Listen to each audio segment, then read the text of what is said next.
In the History of Rock, Part 1, we talked about the development of the singer-songwriter model, or the idea that I guess we talked about it under the idea of authenticity in rock music, and we talked about it with regard to mid-period Beatles with Bob Dylan, and the idea that when you write a song, the lyrics should be about something important and serious-minded, and they shouldn't just be about "I want to hold your hand" or "She loves you, yeah, yeah, yeah," or that kind of thing.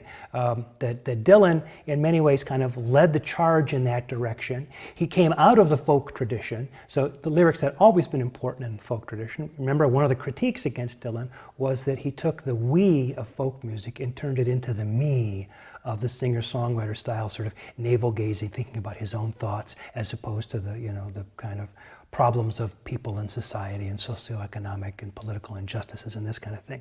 Anyway, that's the basis for the singer-songwriter style that we talk about in the early 1970s. People like Dylan, the Beatles, especially by the time the Beatles get to the very end of their careers, the White Album, Abbey Road, they're acting a lot more like singer-songwriters, each one, John, Paul, and George.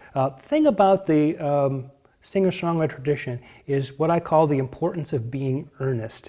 That is, you have to create the impression of sincerity and personal expression. It's very important that what you're saying be understood by the listener as something that you really think, or you've really experienced, or that you really resonate with. It's kind of a very earnest and serious-minded kind of style. But the also important thing about it is that nothing should get in the way of the link between the singer and the listener. So no fancy arrangements that sort of take the listener's attention away. No extended guitar solos. No cool new sort of synthesizer sounds or things like that come into the picture. None of that. What it should be instead is just the illusion that the singer is connecting directly with the audience, connecting directly with the listener. And the instruments that are sort of mixed sort of forward in the production are the acoustic guitar, because an acoustic guitar says simplicity, it's wood, or the acoustic piano, right? Not so much the kind of synthetic sounds of, as we had in progressive rock, like the Moog synthesizer or the Mellotron or some of those other kinds, and certainly not bombastic arrangements. So it's really very much about the song, the sincerity, and the performance of it, with the lyrics and the vocal very much up front. So let's go through a couple of the singer-songwriters from the 70s, both the Americans and the British.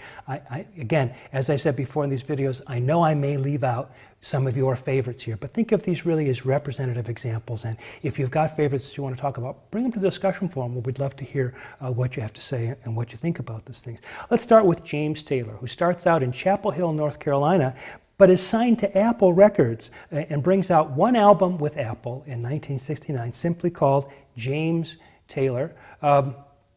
James Taylor is important because he gives us a direct connection, a new artist with a direct connection back to the late 1960s, the Beatles, Apple. As you recall from the first part of the class, things with the Beatles and Apple were kind of crazy at the end of the 60s, and they really couldn't do very much for him. But that album, that first album, James Taylor, has two tracks on it that are interesting to us. Carolina on My Mind, because that became a sort of classic track for James Taylor, and a song called Something in the Way She Moves, which George Harrison liked enough, at least liked the title enough, to use in his song from Abbey Road, Something, right? But after James Taylor left Apple, he went to Warner Brothers and had fantastic success with a #3 hit in 1970, Fire and Rain, and a #1 hit, You've Got a Friend, 1971, a song written by Carole King, and it's Carole King that we'll turn next. Carole King, as you may recall from the first History of Rock Part 1, was one of the most important songwriters in the Brill Building in the first half of the 1960s, along with her husband, Jerry Goffin.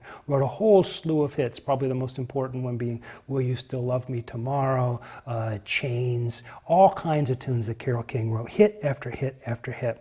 Then went through kind of a dry spell when things the focus moved from New York to LA. She wrote some songs actually for the Monkees. I think Pleasant Valley Sunday was a Goffin King tune, but then reemerges as a singer-songwriter at the end of the 60s into the 1970s, interestingly, with the encouragement of James Taylor, who's telling her, no, you can sing your own songs, because remember, she had not been a singer or a performer before. And so he's telling her, no, you can sing your own songs. He, of course, does. You've Got a Friend she does a debut album, but it's that second album, Tapestry, which is just a classic album in any way that you can think about it, not just for a woman, for a female singer-songwriter, for any singer-songwriter. The album is number 1 in 1971. It has a double A-sided single, It's Too Late, I Feel the Earth Move.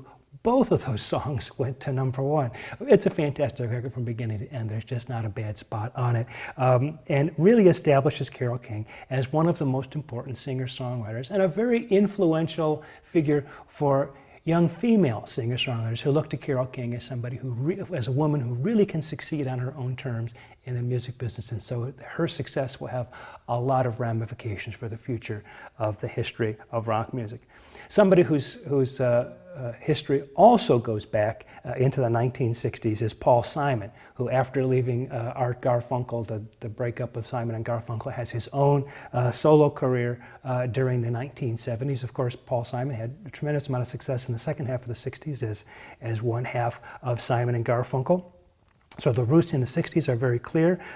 If you want to hear some representative examples of what Paul Simon was doing in the first half of the 70s, I recommend the song Kodachrome from 1972, which was a number 2 hit of his. An couple interesting tidbits about this. When he used the term Kodachrome as a kind of a metaphor for our memories and reality and the differences between the way we remember things and the way they really were and all those kinds of things, the Kodak company insisted that it be acknowledged that Kodachrome was a trademark of the Kodak company. And because it was a trademark of the Kodak company, the BBC refused to play the song on the air because they thought they would be promoting a trademark, that it was like an advertisement, right? And so despite all that, it was still a number 2 hit in this country in 1972. Another great one from 1973 is a track called American Tune, which uses a Bach melody. Actually, I think Bach was reworking the music of another Baroque-era composer. But nevertheless, this tune, American Tune, is just absolutely a fantastically beautiful piece of music and shows the tendency from a singer-songwriter to use bits of classical music in their music, which is something we usually think of as having more to do with progressive rock. And then it's another good representative example is the tune Still Crazy After All These Years.